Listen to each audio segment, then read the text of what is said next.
Hey everyone, this is the Voice of the Reform YouTube version.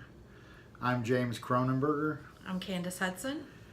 We wanted to share a little bit before we're going to also go a little bit over the rough draft of the proposal. We'll have the new one coming in this week sometime.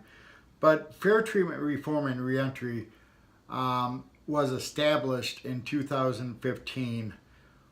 We broke off from two other groups, which I was the president of, Ohio Cure and In the Name of Justice, because we wanted to be a group that would fight for laws, fair laws for those that had to see the parole board, and that everybody would have a fair and transparent hearing.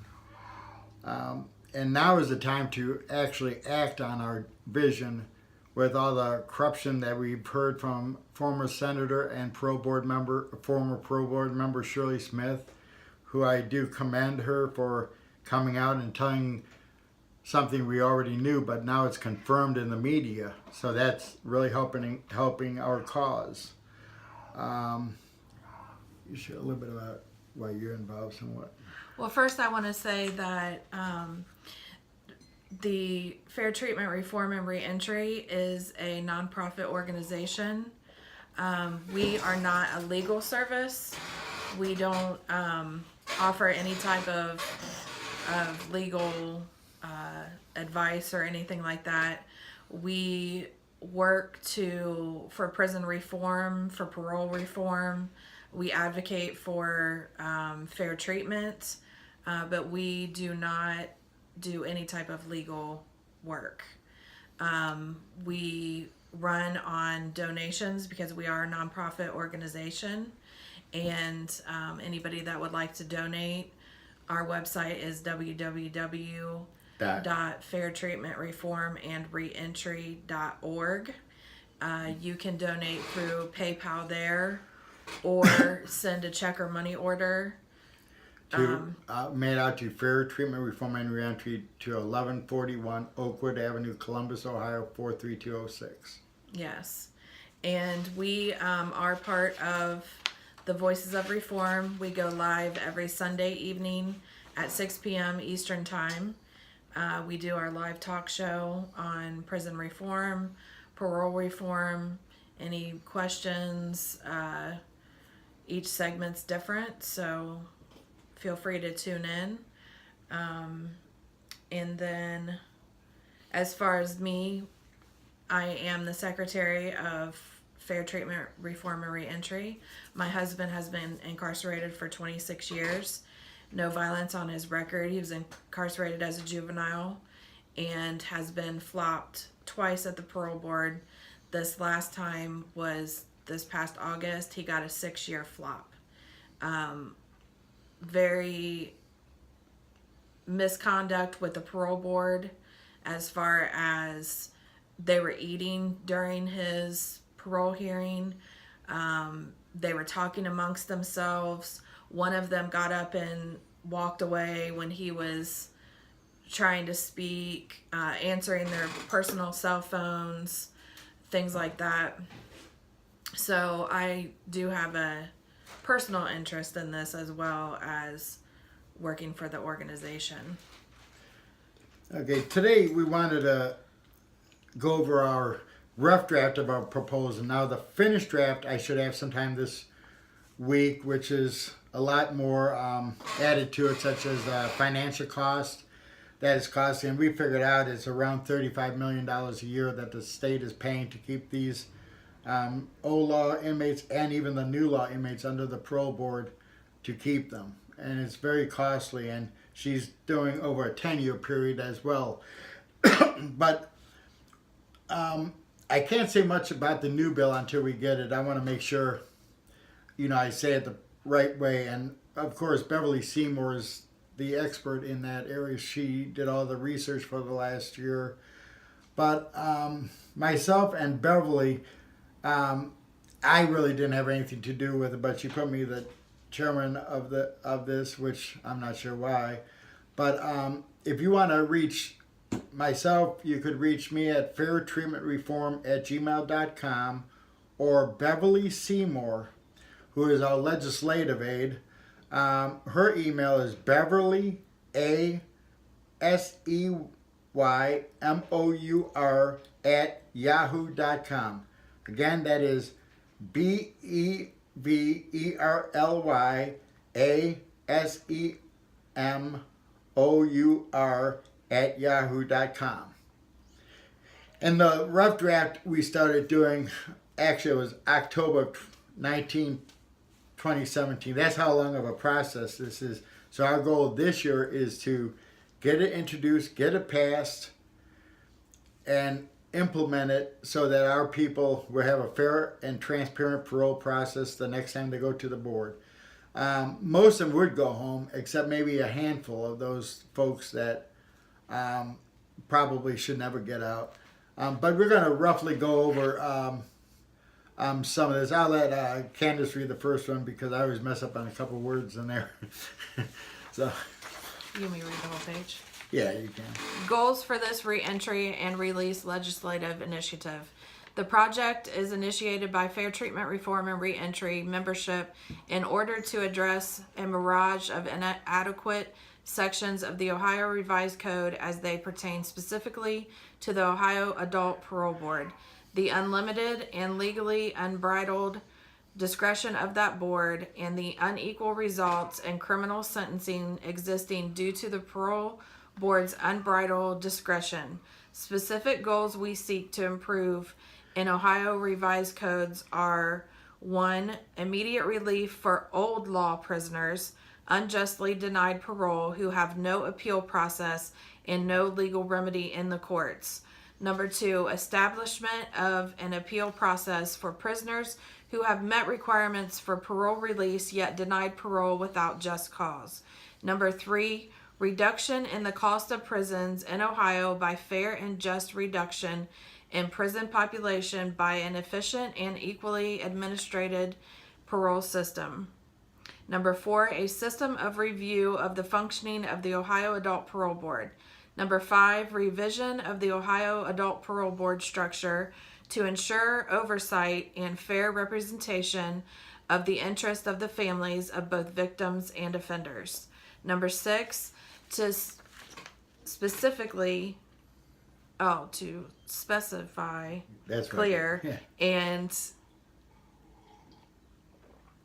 to specify clear and equitable legal justification for parole decisions to release the offender and to limit cause for which the parole board may return a prisoner to prison with a goal towards re-entry success and reduction in prison costs. 7, to make available to all prisoners, regardless of the date of sentencing, release from prison and equal opportunity to release options and community control sanctions. And we could just go through maybe the headlights on this. We're not going to read the whole proposal because it would take too long. And our new one thing I do want to say is our new one, it's going to state that you only can get one 5-year flop, then you automatically would get a parole, not 10-year flop or 10-year continuance as they call it. So there'll be a limit on what they can do on that. Well, actually, when we get the new one, I'll go over it. This one is just a little bit lengthy. But if you'd like to write Beverly Seymour again through an email, excuse me, that was rude, through an email to Beverly Seymour, it's Beverly A. Seymour, SEYMOUR @yahoo.com. She's pretty good at responding back to emails. Right now, as Candace knows, and she's pretty much abreast on this, we're asking people to write letters to the new director, Ms. Smith, as well as the Governor DeWine in Ohio. The letter to DeWine in Ohio, and I have mine here, we're asking for the removal of Cynthia Mauser, who's the general managing over parole and sanctions and the parole board. She is the parole board's chair boss. We're asking for her removal from that position. So when we write the governor, now I'll read this. Let me read this letter quickly. This letter makes me look good, and I didn't even write it. Okay, it says, as an Ohio resident and the founder of Fair Treatment Reform and Reentry in Columbus, I am writing to you to ask for the dismissal of Cynthia Mauser, currently Managing Director of Courts and Communities and Supervisor of the Ohio Parole Board. At the beginning of her tenure in 2006 as the chair, and actually at that time she was a Parole Board member and she became a chair shortly after that, she badly disappointed those hopes. As a classic example, she was asked by former Governor John Kasich to evaluate inmates who have been incarcerated for decades, which would apply to your husband then. I thought it was 65 and older. She replied in effect that none of those inmates, several hundred in number, deserved to be released because they were the worst of the worst. Some of them have committed bad crimes, but that does not mean that's who they are today. And there's also some that are innocent. Then the recently highly critical news and commentary by former board member of former Senator Shirley Smith and former Parole Board member has proven once again that complaints from inmates about the unfair practices and policies of the Ohio Parole Board are true. The board has unlimited power and too little accountability. Moreover, it is stacked with members biased against offenders such as Mark Houck, Ellen Venters, and the current chairwoman, Troyce Thelmeyer. As we have known for years, members of the board have operated without guidance since 2010, making up ad hoc rules as they go, giving too much weight to their original offense and virtually no credit for the decades of good behavior and rehabilitation programming. Cynthia Mauser has and remained of the board don't believe in redemption and rehabilitation. The culture that the board has fostered for many years is to treat inmates as less than humans at parole hearings. They must respect inmates' human dignity at the parole hearings. Inmates should be evaluated according to their institutional records of behavior and programs undertaken. Not just the nature of the original crime. People can change. People deserve a second chance. I do believe that inmates can receive a fair evaluation or a real second chance as long as Miss Mauser is not working for them. It was a typo, so I had to kind of change it. Respectfully, than my name. But this is just a brief letter that you can write. And the one to the Parole Board chair, which is Miss Smith, you could send that in an email, or you could send to Miss Smith at 770 West Broad Street, Columbus, Ohio. For the governor, which I don't have the address on it, the governor, you have to actually mail it. They do not have a email, and he's in the Rife Center. Well, that's just where one of his offices. He's got one in the Rife Center, one in the State House, and one at the tall building kitty corner from the State House. That's his main office. But this letter would go to the Rife Center. And get all your friends to do this as well. We're going to need your letters also when it comes to our legislative day. Shortly after, we're going to need you to send emails and letters to every single legislator to gain their support.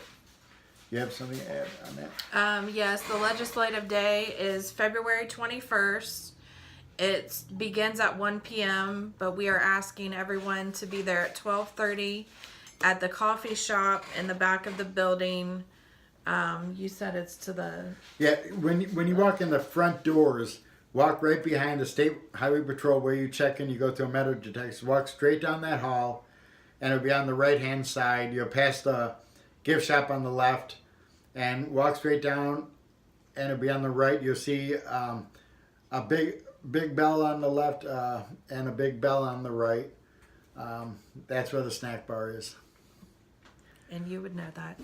And Yes. so the next event that we'll be having is The protest in Cleveland, that's April 26th at 11 a.m. at the Justice Center.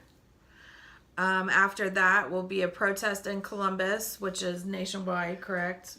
Yes. May 17th, 11 a.m. at the State House. Also, our conference, Transforming Lives for Reentry, will be August 3rd, and we will be posting on our Facebook page as well as sending out reminders up until that point. Right. And we'll keep you posted on the speakers. I could mention some of them. Jenny and I can't pronounce